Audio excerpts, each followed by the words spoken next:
today, I'm going to be kind of self-indulgent. In fact, I'm going to talk about my own Sandy Petersen's history. Once, I was just a little baby. Today, I'm well known as the creator and promulgator of Lovecraftian gaming. I wrote the Call of Cthulhu role-playing game back in 1981. I added mucho Lovecraft to the computer game Quake. I designed the Cthulhu War strategy game in 2013. I've created 400 and 500-page supplements to add Lovecraft elements to fantasy role-playing games such as Pathfinder or D&D. But it was not always that way. Once I was young. So this shows me as a kid kneeling next to my dad and my brothers.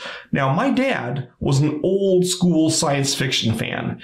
He used to read the pulp magazines like If and Amazing, and he had heaps of science fiction books. Now, when I was 8 years old to 11, all of his books were kept in boxes in the basement because we were renting a temporary house. Now, we stayed there for 4 years, and all that time, my dad's cool science fiction books were in boxes in the basement. So I would sneak into the basement and I would open a box and I'd look through it and try to find stuff that seemed cool. Of course, I'm only like 8 or 9 years old, so I'm looking for things that are short and punchy, the picture's cool. Well, one day I found an old tattered book with a really interesting title, The Dunwich Horror and Others. It was really old, 1942. Man, that's old. I took it to my room and I opened it up and I read the two shortest stories. I was only 9. Or maybe 8. Pickman's Model and The Outsider. I actually can't remember which of these I read first. But wow! I'd never read anything like it before. It enthralled me. I mean, I'd read Poe, some of Poe. I'd read other things, but Pickman's Model blew me away, as did The Outsider. I didn't really understand the ending of The Outsider. It took me years to figure out what it was referring to at the end. I just liked the story and the way it went. So it didn't take long before I'd read all the stories in that book and then reread them. I even read and reread the introduction, which was kind of lengthy, which was tantalizing because the introduction talked about Lovecraft as a person, talked about Lovecraft's other stories, and a lot of these other stories weren't in my book. It mentioned The Thing on the Doorstep, for instance. Man, I wanted to read those stories too, but I couldn't. You see, this happened in 1964. Lovecraft was pretty much completely out of print. My dad's 22-year-old book was the only book I could find that had any Lovecraft. I sought for more. Occasionally, I'd find a collection of short stories which had maybe one single Lovecraft story.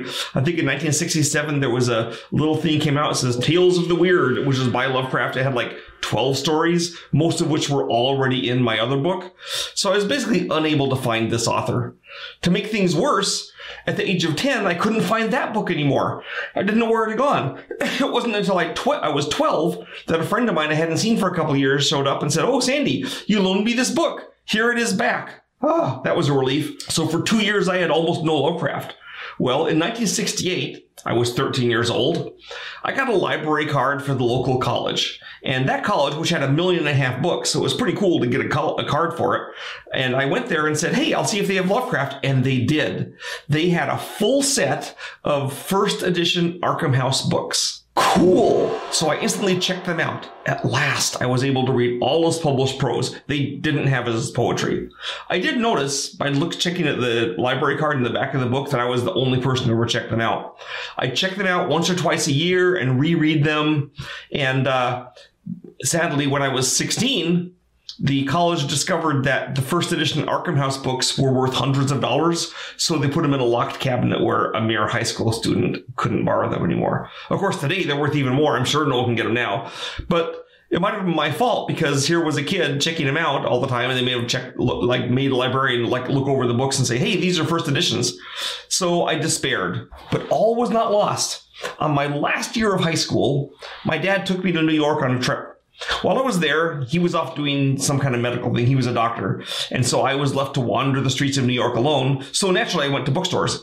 So I looked into a bookstore, and lo and behold, there was all these paperback books by Ballantine that were Lovecraft stories reprinted in paperback. Woohoo! So now I was a working boy. I had worked in pet stores. I'd worked in gas stations, getting pretty low pay, but it went to good use, and I spent all the rest of my awesome trip to New York inside a hotel room reading. Time well spent. Now, it took me basically from the age of 9 till the age of 17 to find a full set of Lovecraft stories. And I didn't own them except for that one single book until near the very end.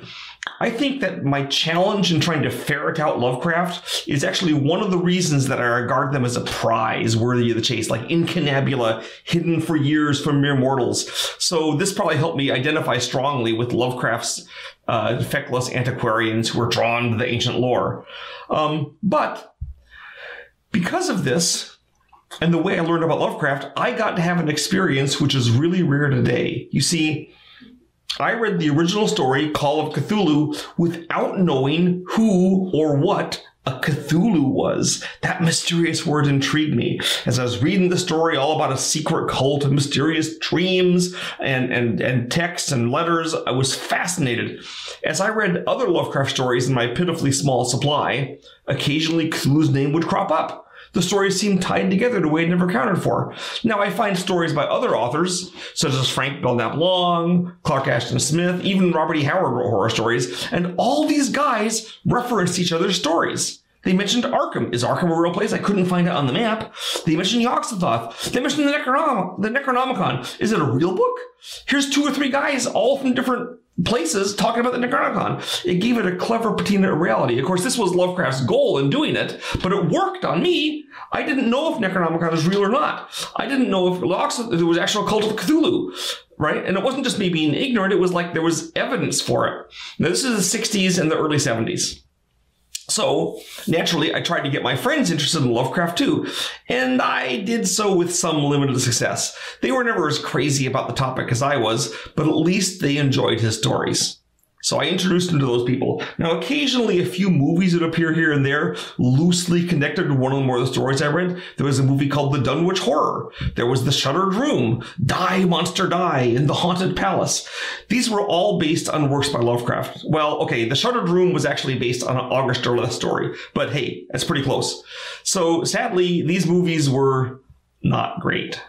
And they lacked the punch I expected from Lovecraft. But they were important to me because it proved that someone, somewhere, knew about my favorite author besides just me. How else could these films have been made? I tried to find those people, but really I couldn't. In the end, everyone I knew who'd read Lovecraft had been introduced to him by me. I was the only cultist seeking to spread the word. I was also a gamer. I mostly played old Avalon Hill Hexgrid war games, but I was always looking for other fun games. Well, Dungeons & Dragons came out when I was a freshman in college, and so I started playing it with my friends. In a few years, our gaming group came up with the idea of creating a role-playing game for modern times, a horror game. Naturally, I wanted to include Lovecraft stuff in it, though my concept wasn't that it would be all Lovecraft. It was more, it would have horror and it would have Lovecraft too. Eventually, a friend of mine, Steve Marsh, actually put me in touch at Greg Stafford at Chaosium. They had published RuneQuest, which was the role-playing game that had replaced Dungeons & Dragons in our group. We played a lot of RuneQuest. And Greg Stafford offered to let me design a role-playing game based on the stories of my hero Lovecraft. I didn't even have to go for a generic horror game. I could do it just on Lovecraft stuff. Of course, I'm thrilled. And they named this Call of Cthulhu after the book. Which seemed odd to me because I didn't think anyone had heard of Cthulhu, and pretty much they hadn't in 1981. Well, they've heard of him now. In 2014, I was the guest of honor at the Necronomicon Festival in Portland, Oregon, and they were nice enough to ascribe the modern popularity and the ubiquity of Lovecraft's tales, especially Cthulhu, to 2 sources. They felt that Stuart Gordon's film, starting with Reanimator in 1985, and my game, started in 1981, that these 2 sources crept into the national consciousness, going through like movie horror fan culture and gaming fan culture, and 2 different directions, and promulgated Lovecraft throughout society in a way that had never occurred before. I will also say that every single time I go to a convention, many people, probably thousands over the years, tell me that my games got them to read Lovecraft. Now, I have founded a small game publisher, Petersen Games. We have published several Lovecraft-oriented games, and now my son Lincoln has authored his first board game as the main designer, Evil High Priest, a worker placement game about awakening a great old one. In fact, Cthulhu or Shub-Niggurath in the core product. So it continues. In the end, I have successfully spread the word. I was once the loneliest cultist, the only person I knew who'd heard of Lovecraft. And now I am one of many. We can all revel in Lovecraft's concepts and creations. I'm a happier man for it, because today we can all be cultists.